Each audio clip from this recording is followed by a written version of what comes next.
Eu sou a vingança. Eu sou a noite. Eu sou a Carol Costa! E eu tô muito empolgada, muito feliz com o novo filme do Batman. Tanto que eu decidi desvendar alguns mistérios por trás desse filmão. E pra isso, eu esperei o Bruce Wayne bater em bandido e o Alfred sair pro bingo e eu invadi a Batcaverna. Eu encontrei coisas muito interessantes por aqui, como essa máscara do Cavaleiro das Trevas, mas o meu maior achado foi ter descoberto 10 referências e easter eggs de The Batman. A máscara vai ficar pra mim, mas as referências eu posso compartilhar com você. Bora?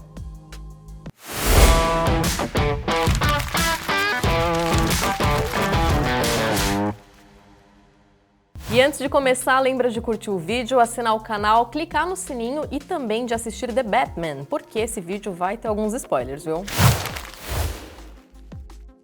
Você deve estar esperando que eu fale uma porrada de referências dos quadrinhos e dicas que os gibi dão pro futuro dessa nova franquia de Homem-Morcego. E claro que tem muito disso no longa. Mas um outro tipo de fanservice que aparece bastante em Batman são as referências cinéfilas. Logo de cara rola uma dinâmica totalmente Hitchcock das ideias quando a gente acompanha uma família pela janela de uma mansão de Gotham durante a noite de Halloween. E por conta da trilha e do ritmo meio lento da cena, bate uma angústia bem grande de que a gente vai acompanhar uma cena de crime ali naquelas janelas. Essa é uma pegada bem parecida com Janela Indiscreta, que conta justamente a história de um fotógrafo e fofoqueiro profissional que fica acompanhando a vida dos vizinhos pela janela e acha que viu um crime sendo cometido. Nesse caso aqui, a gente vê o crime de fato, sem sombra de dúvidas, e ele rola na mão do charada perturbadíssimo do Paul Dano. Então o clima de suspense e fofoca de Janela Indiscreta só dura alguns segundos, mas não deixa de ser uma boa referência.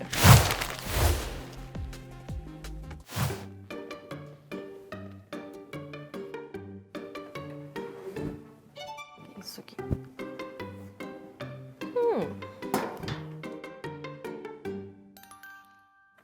Todo mundo sabe que o QI do Batman é lá no talo e dá pra entender de onde vem tudo isso quando você olha a Bat-biblioteca aqui da Mansão Wayne. Tem uma série de livros aqui, como Arte da Guerra, várias obras de filosofia e tem esse daqui também que eu tô folheando que ele parece bem interessante, mas eu preciso confessar que eu nunca li. Com tantas leituras, não é de se surpreender que o Batman seja um detetive genial. Aliás, esse é um traço dele que sempre aparece no personagem nos gibis, mas no cinema nunca teve tanto espaço, pelo menos até agora. O novo filme do Homem-Morcego pega emprestado alguns dos elementos de uma das melhores histórias de mistério do herói, O Longo Dia das Bruxas. Tanto o gibi quanto o filme começam com um assassinato que acontece durante o Halloween. Tem um assassino em série como principal antagonista e contam com alguns personagens-chave em comum, como a Mulher-Gato e o Carmine Falcone. Inclusive, a relação entre o Falcone e o Thomas Wayne que aparece no filme é muito baseada nesse gibi. Então, quando você terminar de ler essa obra aqui, que eu ouvi falar que é muito importante para os fãs de Robert Pattinson, uma boa leitura para você é O Longo Dia das Bruxas, anota aí.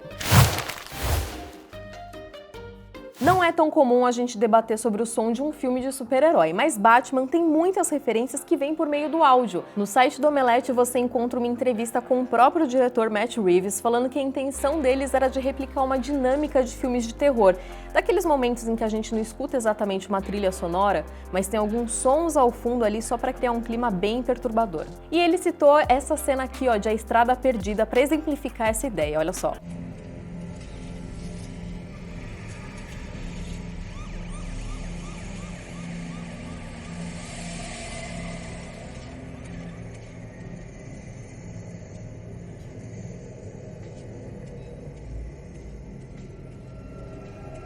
Além disso, teve toda uma preocupação em fazer com que o barulho do Batman andando também parecesse algo saído de um filme de terror, mas que ao mesmo tempo as botas também lembrassem um som meio faroeste. Alguns podem até pensar que o som é uma parada menos importante do que a imagem, mas a equipe levou bastante tempo para afinar esse detalhe.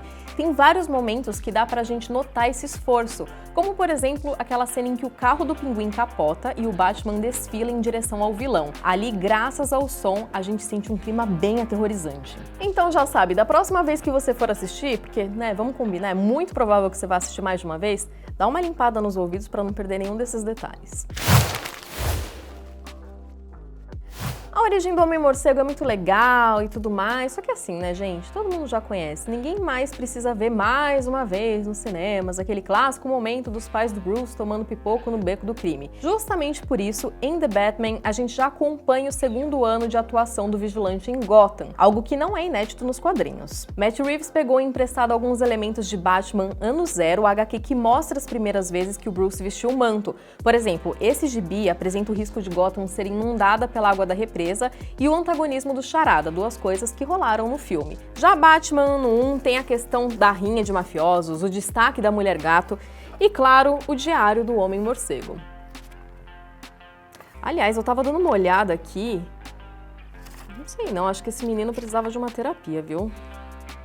Bom, mas voltando, não é uma grande surpresa que essas HQs sejam referência desse filme, já que são duas histórias bem conceituadas do herói e tem premissas parecidas de mostrar um Batman que acabou de cair do pé e ainda tá meio verde. Mas um outro título que Reeves precisou garimpar foi Batman Ano 2, um gibi um pouco menos conhecido. O importante aqui é que a história mostra um homem-morcego que entra numa treta com um vilão que é quase um reflexo de tudo que ele tem de ruim, e o protagonista se vê obrigado a repensar os seus métodos. Agora, será que na sequência desse filme a gente vai ver o Batman no seu terceiro ano de ação? Ou será que a gente vai ter um salto maior no tempo? Deixa aí nos comentários que caminho você espera que o Matt Reeves siga.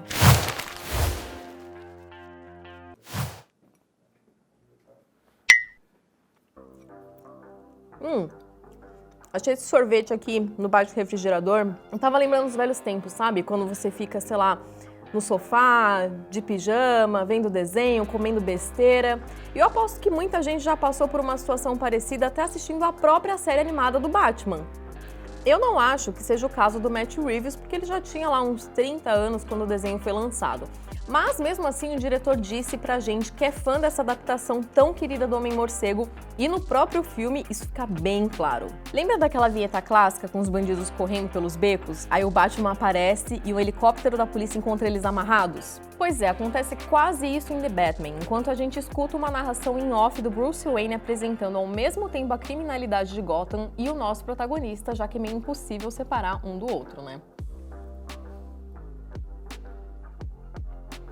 Mas agora, será que ele amarra só quem faz crime assim pesado? Ou tipo, roubar sorvete no congelador também é considerado crime? Se bem que eu não ia reclamar de ser amarrada por ele, né? Tá gravando ainda? O diretor Matt Reeves bem que avisou que o Batmóvel seria uma besta, uma aparição, e o cara cumpriu com a palavra.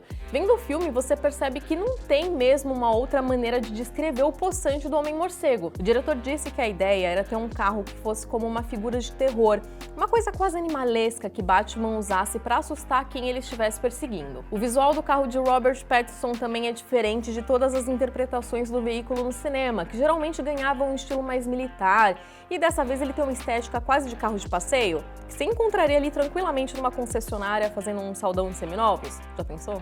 E nada disso é por acaso. Em entrevista ao Bloody Disgusting, o diretor disse que a inspiração para o Batmóvel veio do filme Christine, o Carro Assassino, que é uma adaptação da obra do Stephen King. Desde o visual do carro até a apresentação macabra dele no filme, foi tudo pensado para lembrar o filme clássico de John Carpenter. Em 2019, a DC resolveu fazer um filme de gibi com fortes referências a Taxi Driver e assim nasceu El Pichula. 3 anos depois, Batman também usa o filme de Scorsese como inspiração, quando mostra o personagem de Robert Pattinson usando um apetrecho feito para sacar rápido aquela bugiganga de atirar ganchos, da mesma forma que o protagonista de Taxi Driver tem um apetrecho para sacar rápido a sua pistola. E esse não é o único clássico dos anos 70 que recebe uma referência, já que o diretor também tentou criar uma pegada meio Poderoso Chefão ali no núcleo do Clube Iceberg. Na prática, o chefão da máfia nesse caso seria o Pinguim, mas o Colin Farrell, o intérprete do personagem, disse que o Reeves se inspirou no Fredo para criar sua versão do vilão. Nas palavras dele, Fredo era mal visto, como se fosse inferior aos seus irmãos, e talvez Oz também tenha sido visto como alguém que não era capaz. Esse clima de máfia provavelmente vai continuar no spin-off do Pinguim na HBO Max, que ainda não tem data de estreia, mas é só você acompanhar o Omelete que a gente te atualiza de qualquer novidade sobre a série.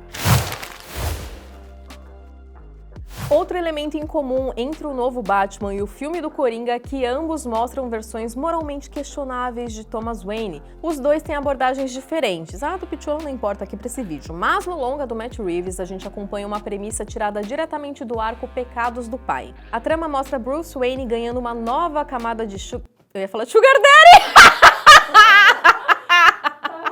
A trama mostra Bruce Wayne ganhando uma nova camada de daddy issues ao descobrir que seu pai prendia uma galera de forma compulsória no asilo Arkham. Esse plot é uma inspiração tão clara em The Batman que a gente até vê a frase "os pecados do meu pai" escrita no chão em um momento do filme. Aliás, tem uma dica para uma possível continuação que também aparece em forma textual em um momento, dessa vez nas anotações do Charada. Ali a gente vê a palavra Hush, esse é o nome em inglês do vilão Silêncio, que é o alter ego de um amigo de infância do Bruce Wayne. Então, se a sequência desse longa quiser continuar com um vilão com motivações pessoais contra o nosso herói, o Hush pode ser uma ótima escolha.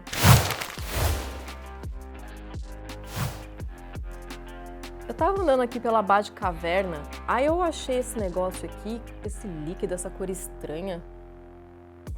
Eu achei até que era um suco detox, sei lá, que o Alfred fez pro Batman, mas eu acho que é uma droga mais pesada, viu? Essa daqui é a substância que o Bruce Wayne toma na reta final do filme pra conseguir contornar a dor física, mas que acaba deixando o nosso herói meio ruinzinho da cabeça.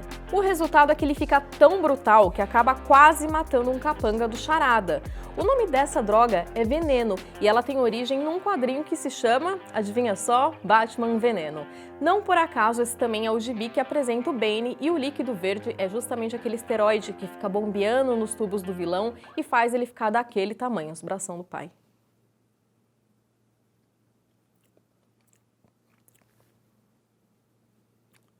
Não tá dando efeito não. Esse é mais um elemento dos quadrinhos que pode dar uma dica para a sequência, mas se a gente vai ver um Bane grandão saindo no soco com Robert Pattinson ou não, só o tempo vai dizer. Quando foi revelado o visual todo de couro do Charada, o pessoal comentou bastante nas redes, alguns elogiando a parada mais realista e outros criticando que ele seguiu um caminho muito diferente das adaptações anteriores, em que o personagem tem um guarda-roupa meio assim, inimigo da moda, né? But you can call me the Riddler. Acontece que o visual novo foi baseado na roupa que o psicopata apelidado de Zodíaco usava para cometer os seus assassinatos. Então essa estética meio bizarra e erótica do lookinho dele não é por acaso, viu?